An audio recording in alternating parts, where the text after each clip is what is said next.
Indian cinema के legendary actresses की list Suchitra Sen के बिना कभी पूरी ही नहीं हो सकती। फिल्मों में उनकी खूबसूरती भारतीय दर्शकों ने हमेशा देखी, मगर पर्दे के बाहर सुचित्रा से मुलाकात का कोई किस्सा शायद ही किसी के पास मिले। सुचित्रा पर्दे से दूर हुई तो यूं कि उनके निधन तक लोग उन्हें दोबारा नहीं देख सके।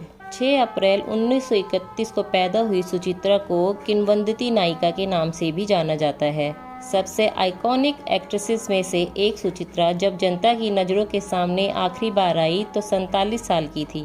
उनके चेहरे पर बढ़ती उम्र के कुछ निशान जरूर मौजूद थे, लेकिन उनकी पहचान वही खूबसूरती थी जिसने 25 साल लंबे करियर में दर्शकों को पल के झपकाए बिना देखते रहने पर मजबूर किए रखा था। 2014 में जब सुचित्रा ने संसार को अलविदा कहा तो वो 82 साल की थी, मगर लोगों को आज भी वो ज्यादा से ज्यादा 47 साल की ही याद है, क्योंकि उसके बाद कभी लोग उन्हें सामने से देख ही ना सके, उनकी अंतिम यात्रा में भी नहीं। तो आइए जानते हैं सुचित्रा सेन से जुड़ी कुछ महत्वपूर्ण बातें। कलकत्ता के बड़े रईस आदिनाथ सेन अपने बेटे दीवानाथ की शादी के लिए लड़की खोज रहे थे। इसी सिलसिले में उन्हें 1947 के बंटवारे में पूर्वी पाकिस्तान के पाबना जिले से पश्चिम बंगाल आया एक परिवार मिला। 16 साल की रोमा दास गुप्ता में आदिनाथ ने ऐसा क्या देखा जो उसे बहू बनाने का फैसला ले लिया, ये कोई नहीं जानता। लेकिन किस्से बताते हैं कि रोमा के आने के बाद आदिनाथ के बेटे दीवानाथ की जिंदगी बदल गई, जिसे पार्टियां, शराब और जुए की लत लगने लगी थी। शादी के अगले ही साल रमा को एक बेटी भी हो गई, जिसका नाम मुनमुन सेन रखा गया, जिसने भारत में कई भाषाओं की फिल्में की और बड़ी एक्ट्रेस बनी।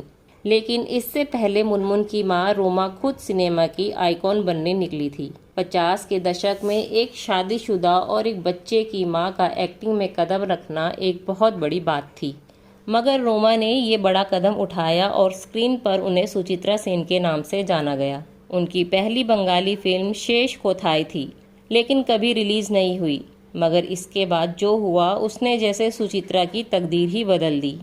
सुचित्रा की जो पहली फिल्म थिएटर्स में रिलीज हुई उसका नाम था 7 नंबर कैदी।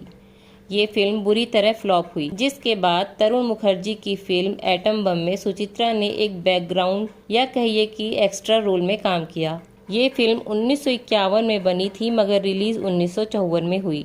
मगर इससे पहले 1953 में उनकी फिल्म 74.5 थिएटर में खूब चलने लगी।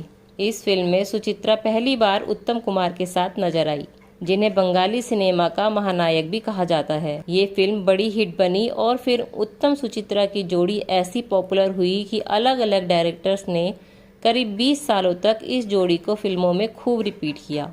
अपने करियर की 60 फिल्मों में से सुचित्रा ने 30 उत्तम कुमार के साथ ही की थी। बिमल रॉय की नेशनल अवार्ड से सम्मानित फिल्म देवदास, जो 1955 में आई थी, सुचित्रा की डेब्यू हिंदी फिल्म थी।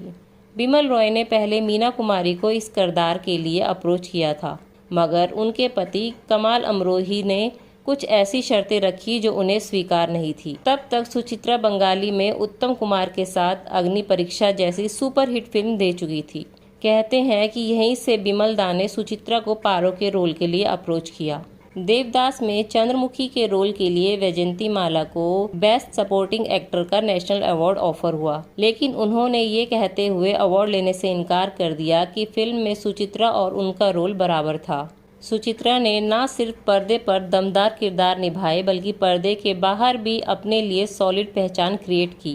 रिपोर्ट्स बताती है कि 1962 में आई फिल्म बिपाशा के लिए सुचित्रा ने बतौर फीस 1 लाख रुपए लिए थे। ये पहली बार था जब किसी बंगाली एक्टर ने इतनी फीस चार्ज की थी। ये भी बताया जाता है कि अपनी कई फिल्मों के लिए सुचित्रा ने फिल्म के हीरो से ज्यादा फीस चार्ज की थी, और ये नाहक ही नहीं था। यकीनन पर्दे पर लोग उन्हें देखने के लिए इस तरह जुटा करते थे कि फिल्म में उनका होना अपने आप में एक चर्चा की बात हो चुकी थी। हिंदी सिनेमा के दर्शक और किसी किरदार से सुचित्रा को पहचानते हो या नहीं, मगर 1975 में आई गुलजार की फिल्म आंधी उन्हें जरूर याद होगी। इस फिल्म में सुचित्रा ने एक फीमेल पॉलिटिशियन का किरदार निभाया था। ऐसा कहा गया कि फिल्म की कहानी का ये किरदार उस समय भारत की प्रधानमंत्री रही इंदिरा गांधी से प्रेरित था, लेकिन असल में सिर्फ सुचित्रा के किरदार का सिर्फ लुक ही उनसे प्रेरित था। इंडियन सिनेमा के इतिहास में जिन्हें लेजेंड फिल्म मेकर कहा जाता है, उनमें सत्यजीत रे का नाम भी शामिल है। विदेशों तक में आज भी बड़े फिल्म मेकर सत्यजीत रे से इंस्पायर होने की बात स्वीकारते हैं। इन्हीं सत्यजीत रे ने 1960 के दशक में बंगाली नॉवेल देवी चौधरानी पर फिल्म बनाने का फैसला किया और लीड रोल लेकर सुचित्रा के पास पहुंचे। कभी 2 साल में 20 फिल्मों पर काम करने के लिए चर्चा में रही सुचित्रा से सत्यजीत रे ने कहा कि उनकी फिल्म के दौरान वो किसी और फिल्म पर काम नहीं करेंगी। सत्यजीत रे ये भी चाहते थे कि सुचित्रा उनकी फिल्म के लिए अपना लुक बदले, लेकिन सुचित्रा को ये दोनों बातें स्वीकार नहीं थी और उन्होंने साफ इनकार कर दिया। सत्यजीत भी अपनी फिल्म को लेकर इतने पर्टिकुलर थे कि सुचित्रा से इनकार करने के बाद उन्होंने ये प्रोजेक्ट ही बंद कर दिया और कभी ये फिल्म नहीं बनाई। सुचित्रा की बायोग्राफी लिखने वाले गोपाल कृष्ण राय कहते हैं कि वो बहुत मूडी थी और हमेशा अपने मूड के हिसाब से चलती थी, लेकिन एक व्यक्ति के तौर पे वो बहुत खुश रहने वाली और प्यारी थी। 1978 में सुचित्रा की बंगाली फिल्म प्रणय पाशा रिलीज हुई और फ्लॉप हो गई। इसके बाद उन्हें कभी स्क्रीन पर नहीं देखा गया। उन्होंने पब्लिक की नज़रों से खुद को दूर कर लिया और जैसे किसी एकांतवास में रहने लगी। जब उन्होंने स्क्रीन से दूर होने का फैसला लिया तो राजेश खन्ना के साथ उनकी फिल्म नती बंदनी पर काम शुरू हो चुका था, मगर सुचित्रा के फैसले की वजह से इसे बीच में ही बंद करना पड़ा।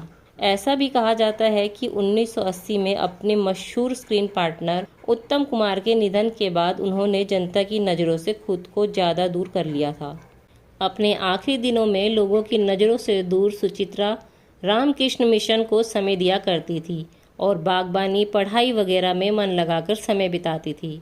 उनके बायोग्राफर रॉय ने एक इंटरव्यू में बताया कि उन्होंने अपने अनगिनत फैंस के दिल में अपनी यंग इमेज को ही बनाए रखने के लिए ऐसा किया था। उनके साथ 2 फिल्मों में काम कर चुके देवानंद ने अपनी बायोग्राफी में लिखा था कि उन्होंने सुचित्रा से मिलने की कोशिश की थी, मगर उनके करीबियों ने ये कहकर मना कर दिया कि वो किसी से नहीं मिलती।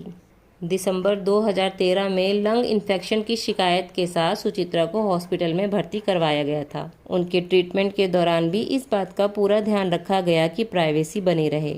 जनवरी के पहले हफ्ते में खबरें आई कि उनकी हालत में सुधार है, लेकिन उनकी तबीयत फिर बुरी तरह बिगड़ी और 17 जनवरी 2014 को सुचित्रा का निधन हो गया। साउथ कोलकाता के एक शमशान में जब सुचित्रा की बॉडी को अंतिम संस्कार के लिए लाया गया तो उनका शव एक ऐसी गाड़ी में था जो सफ़ेद फूलों से ढकी थी और जिसके शीशे काले थे। रास्ते भर में खड़े लोग, न्यूज़ चैनल के कैमरे और उनके निधन की खबर सुनकर आया कोई भी व्यक्ति नहीं देख सका कि आखिरी समय में सुचित्रा आखिर दिखती कैसी थी। गाड़ी से उनका शव एक ताबूत से निकाला गया और उसे ऐसी जगह चिता पर रखा गया जो पब्लिक की नज़रों से छिपी हुई थी। सुचित्रा के बारे में मशहूर है कि उन्होंने एक बार कहा था, मैं एक एक्ट्रेस हूँ और मुझे सिर्फ स्क्रीन पर ही देखा जाना चाहिए। अंतिम समय तक उनके परिवार ने भी इस बात का पूरा ध्यान रखा कि सुचित्रा लोगों को वैसी ही याद है जैसे उन्हें स्क्रीन पर देखा गया था।